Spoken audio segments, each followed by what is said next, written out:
let's talk about Avengers United Stand. Now, Avengers United Stand was released in 1990's Avengers cartoon series. That, of course, ran from 1999 to 2000. Now, of course, this was the Avengers cartoon series that is pretty much forgotten these days.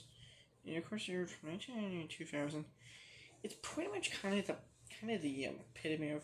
It's kind of the bottom of the barrel of Marvel's animated shows in the 1990s. It's really obscure. So even the most obscure one from that lineup.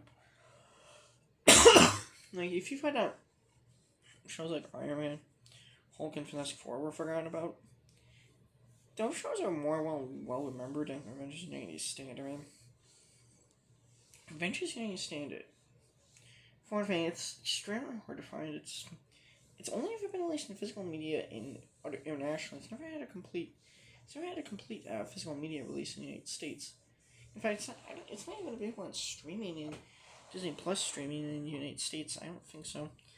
Now, it has kind of become source of jokes over the years. It's actually become kind of sort of mockery to a point that the recent Chip 'n Dale Rescue Rangers movie that was on Disney Plus actually had a cameo of Tigra.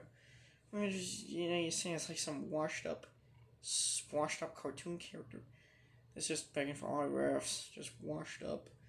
Because it's basically, eventually, it's just a show that, okay, the basic point of it was, it realized the Avengers being somehow in the future, because it was trying to be somehow be like Batman Beyond, because except they made the Avengers more futuristic to kind of compete with that. It made a lot of changes to character designs. For one thing, Ant-Man is the leader of the Avengers, which in the comics he never was. He was one of the founding Avengers, but he was never the leader. That was either Iron Man or Captain America. So you basically have Ant-Man and Iron Man or Captain America. And there's also no signs of characters like Iron Man, Captain America, Thor, and Hulk being part of it. Okay, Iron Man and Captain America have guest appearances in the show. But, Iron Man has a different armor than his 90s cartoon series armor. And he's also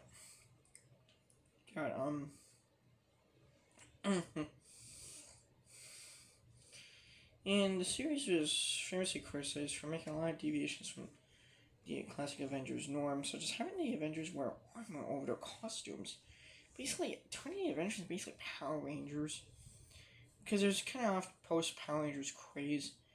It also made a number of other things, such as making the Avengers basically wear colorful accessories with their armors, basically to sell toys. Basically, all the characters were redesigned just to sell toys, basically. Because it was headed up by the infamous Avi Arad. Avi Arad is often responsible for a lot of choices, for a lot of kind of poorly aged choices in Marvel movies. Avi Arad is pretty hated by Marvel fans. He used to be the head of Marvel, but then now Avengers United Stand. It's also the show has been criticized for its animation and voice acting and writing. In fact, it was written by Eric Lewald and Julia Lewald, who was actually the former head writers in the X-Men animated series. But if they were seen as not really being enough to save the show, this show only lasted one season. It was canceled after bad ratings and lousy toy sales, so yeah.